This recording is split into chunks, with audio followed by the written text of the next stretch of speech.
안녕하세요. 오늘 저희는 여러분이 보내주신 한 역사 강의 유튜브 영상 녹취록을 좀 같이 보려고 하는데요. 네. 주제가 바로 한국 역사에서 정말 중요한 날이죠. 8월 15일입니다. 8월 15일.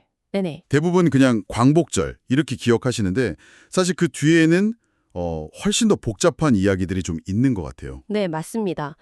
그 보내주신 자료에서도 그걸 딱 짚더라고요. 많은 분들이 1945년 8월 15일 해방은 아시는데 네, 그건 알죠. 정작 딱 3년 뒤 같은 날 1948년 8월 15일에 대한민국 정부가 수립됐다는 건 의외로 잘 모르신다는 거예요. 그 날짜를 정확히는 모른다. 그렇죠. 그래서 오늘 저희가 이 자료 보면서 8월 15일이 가진 여러 의미들 이걸 좀 파헤쳐보고 또 왜 이걸 제대로 아는 게 중요한지 같이 좀 생각해보는 시간을 가지면 좋겠습니다. 네, 좋습니다. 오늘 저희의 탐구 목표군요. 네. 자, 그럼 그 여러 가지 의미라는 거 그거부터 한번 볼까요? 자료에 따르면 이게 최소 3가지로 다가온다. 뭐 이런 얘기가 있네요. 네. 1945년 해방, 즉 광복, 그렇죠. 광복. 그리고 1948년 정부 수립, 네, 정부 수립. 그리고 또 어떤 분들에게는 이게 분단의 시작일 수도 있다는 거죠. 좀 슬픈 날이기도 하군요. 근데 정말 정부 수립일을 잘 모르는 경우가 그렇게 많다니 저도 좀 놀랍네요. 네, 자료에서도 뭐 미국인들이나 북한 주민들은 자기들 중요 기념일 잘 아는데 우리는 왜 좀 다를까? 뭐 이런 비교도 하더라고요.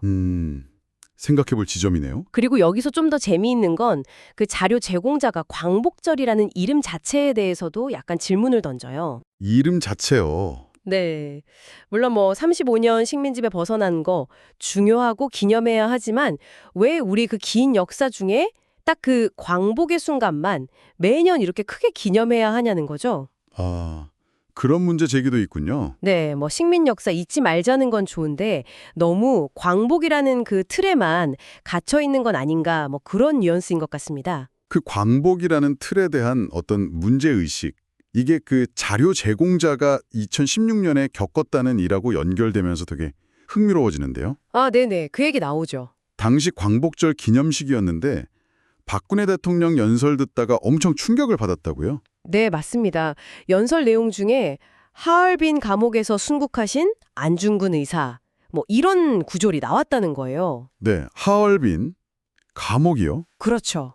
아니 근데 여러분도 아시겠지만 안중근 의사는 하얼빈에서 이토 히로부미 저격하시고 순국은 류순 감옥에서 하셨잖아요. 바로 그겁니다. 이게 그냥 뭐 말실수일 수도 있겠지만 대통령 공식 연설문에서요? 그게 좀 네, 그래서 이게 단순한 실수가 아니라 국가 최고 지도자의 어떤 공식 발언에서조차 이런 기본적인 역사적 사실 확인이 좀 부족했던 거 아니냐. 와, 심각한데요. 그렇죠. 자료 제공자는 이게 뭐 청와대 비서관들 실수가 아닐 수도 있다. 뭐 이러면서 당시 그 최순실 씨 개입 의혹 같은 정치적 상황하고 연결짓는 그런 추측까지 내놓기도 하던데요. 물론 그건 그 자료 제공자의 해석이겠지만요. 네, 물론이죠. 하지만 어쨌든 공적인 발언에서 역사적 사실을 정확히 다루는 게 얼마나 중요한지 다시 한번 좀 생각하게 만드는 그런 사례인 건 분명해 보입니다. 그런데 그날 연설에서 또 문제가 된 부분이 있었다면서요.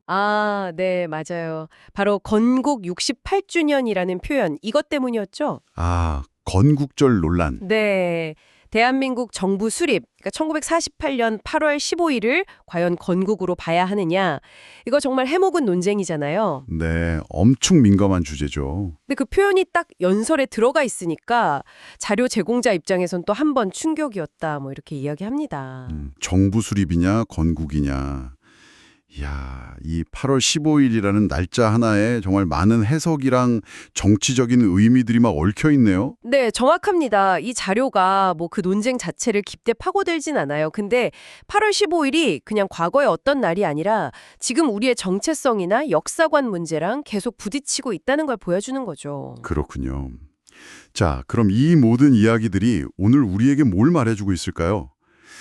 정리해보면 8월 15일은 그냥 단순한 기념일이 아니라 해방, 국가건설, 분단, 또 기억과 해석의 문제까지 정말 여러 겹의 의미를 가진 날이네요. 네, 맞습니다. 그리고 심지어 최고 지도자의 연설에서도 역사적 오류가 나올 수 있다는 건 결국 우리 스스로가 역사를 좀 제대로 알아야 한다. 이런 노력의 중요성을 보여주는 것 같고요. 그렇죠. 결국 우리 각자의 몫이라는 생각이 듭니다. 그리고 마지막으로 좀 생각해 볼 만한 질문 하나 던지면서 마무리하면 어떨까 싶은데요. 네, 어떤 건가요? 이 자료 말미에 그런 얘기가 잠깐 나와요.